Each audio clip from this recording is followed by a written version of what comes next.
ओम नमः शिवाय। नमस्कार दोस्तों, स्वागत है आप सभी का हमारे यूट्यूब चैनल पर। दोस्तों आइए सुनते हैं शिव महापुराण की कथा।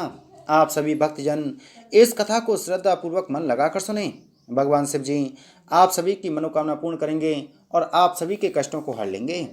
इतनी कथा सुनकर नारद जी ने कहा, हे पिता, शिव जी के काशी छोड़ने का क्या कारण था? यह सुनकर ब्रह्मा जी ने आदि से अंत तक की सब कथा नारद जी को कह सुनाई।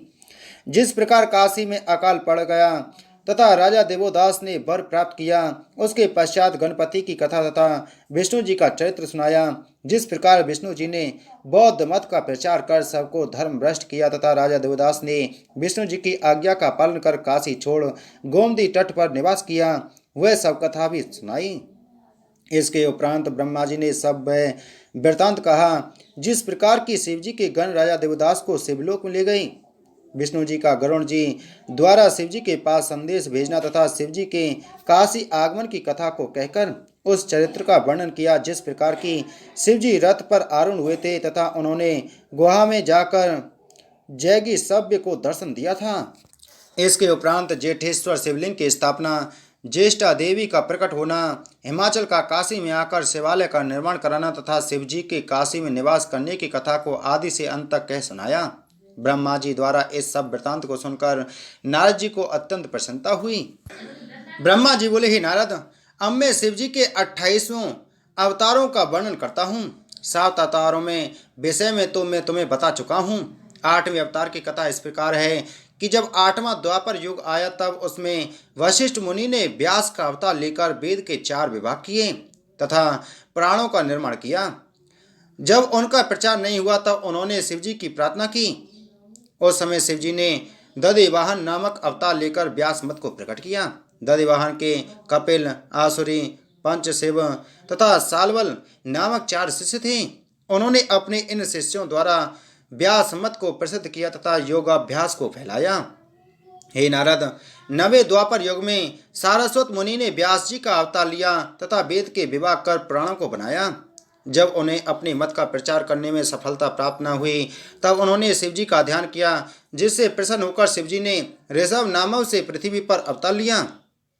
उस समय उनके पराशर, गर्ग, भार्गव तथा अंगिरस नामक 4 शिष्य थे। उन्होंने योगाभ्यास द्वारा व्यास जी के मत का प्रचार किया तथा निवृत्ति धर्म का उपदेश करके संसार का कल्याण किया। ऋषभ जी के चरित्र अत्यंत पवित्र तथा प्रसिद्ध हैं। जो मनुष्य उन चरित्रों को पढ़ता एवं सुनता है वह स्वयं भी शिवरूप हो जाता है। उन्होंने भद्रायुष को महान सुख प्रदान किया था तथा केवल एक दिन की सेवा से प्रसन्न होकर ही मुद्र नामक ब्राह्मण तथा कंकाली को मुक्त कर दिया था। हे नारद, 10वें द्वापर युग में त्रिधारा ने व्यास जी का अवतार लिया और वेद को 4 भागों में विभाजित कर प्राणों का निर्माण किया।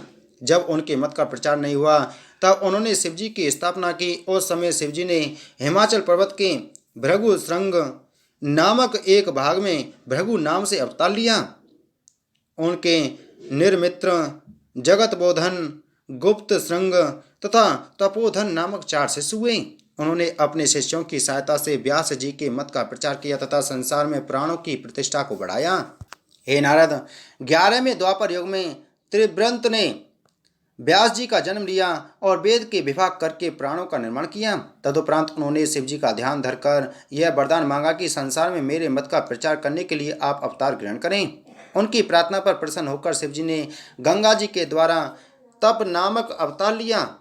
उनके लंबोदर, लंबाक्ष, लंबकेश तथा प्रलम्ब नामक 4 शिष्य हुए। तब उन्होंने अपने शिष्यों के द्वारा व्यास जी के मत को स्थापित किया एवं संसार में योगाभ्यास का प्रचार किया। हे नारद, 12वें द्वापर युग में भारद्वाज ने व्यास जी का अवतार लिया और वेदों के विभाग करके प्राणों का निर्माण किया। जब उन्हें अपने मत को फैलाने में प्रसन्न सफलता नहीं मिली तो उन्होंने शिव जी का ध्यान किया। शिव जी ने प्रसन्न होकर अत्रि नाम से पृथ्वी पर अवतार लिया और हेमकिंचक में विराजमान हुए। उनके सरोज, समबुद्धि, साधु तथा सर्व नामक 4 शिष्य थे। उन्होंने व्यास जी के मत को प्रसिद्ध करके संसार में योगाभ्यास को फैलाया तथा प्राणों के मत का प्रचार किया। हे नारद, 13वें द्वापर युग में धर्म ने व्यास जी का अवतार लिया और वेद के विभाग करके प्राण बनाए। जब उनको अपना मत फैलाने में सफलता प्राप्त नहीं हुई तो उन्होंने शिवजी का ध्यान किया, जिससे प्रसन्न होकर शिवजी ने गंधमादन पर्वत पर बालखिल्य के आश्रम में बाली नाम से अवतार लिया। उनके सुदामा, कश्यप, वशिष्ठ तथा बिरजी नामक 4 शिष्य हुए। इन शिष्यों के द्वारा उन्होंने व्यास जी के मत का प्रचार किया। हे नारद, 14वें द्वापर युग में रक्ष ने, जिन्हें बब्रू भी कहा जाता है, व्यास जी का अवतार लिया और वेद के विभाग करके प्राणों को बनाया। जब उनके मत को किसी ने स्वीकार नहीं किया तो उन्होंने शिवजी की प्रार्थना करते हुए सहायता मांगी। उस समय शिवजी ने अंगिरस के कुल में गौतम नाम से जन्म लिया। उनके अत्रि, देवसत्व, अवल तथा सहिष्णु नामक 4 शिष्य हुए। उनके द्वारा शिवजी ने व्यास मत का प्रचार किया और संसार में प्राणों का सम्मान बढ़ाया। हे नारद, 15वें द्वापर युग में त्रव्यारुणि ने वेद व्यास का अवतार लिया और वेद के 4 भाग करके प्राणों को प्रकट किया। जब उनके मत का प्रचार नहीं हुआ तब उन्होंने शिवजी से सहायता मांगी। उस समय भगवान शिव शंकर ने हिमालय पर्वत के पीछे तथा गंगा के तट पर वेद स्वर नाम से पृथ्वी पर अवतार लिया। उनके गुणवाह, कुशरीर तथा कुनेत्र नामक 4 शिष्य हुए। तब उन्होंने अपने शिष्यों की सहायता से व्यास जी के मत को स्थापित किया और योगाभ्यास का उपदेश करके प्राणों के मत का प्रचार किया। हे नारद, 16वें द्वापर युग में धनंजय ने व्यास जी का जन्म लिया तथा वेद के विभाग करके प्राणों को बनाया। जब उनके मत की बुद्धि वृद्धि नहीं हुई तब उन्होंने भी शिवजी का ध्यान धरकर सहायता मांगी। उस समय शिवजी ने गौकर्ण नामक अवतार ग्रहण किया। उनकी सेवा करने से संपूर्ण कार्य सिद्ध होते हैं। उस समय उनके कश्यप, उष्णा, च्यवन तथा ब्रह्मपति नामक 4 शिष्य थे। अस्तु उन्होंने अपने शिष्यों को योगाभ्यास का उपदेश किया। तदुपरांत उनके द्वारा संसार में व्यास के मत को फैलाया। हे नारद, 17वें द्वापर युग में कृतंजय ने व्यास जी का जन्म लिया और वेद के 4 विभाग करके प्राणों को प्रकट किया। जब उन्हें अपने मत के प्रचार में सफलता नहीं मिली तब उन्होंने शिव जी की प्रार्थना करके यह कहा, हे प्रभु, आप अवतार लेकर मेरी सहायता कीजिए।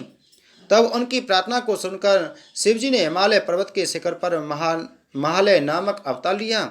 उन्हें गुहावासी कहकर भी पुकारा जाता है। उनके औतथ्य, वामदेव, महायोग तथा महाबल नामक 4 शिष्य हुए। तब उन्होंने अपने शिष्यों को योगाभ्यास का उपदेश कर उनके द्वारा संसार में व्यास जी के मत का प्रचार कराया। बोलो शिव महाप्राण की जय। बोलो शिव शंकर भगवान की जय।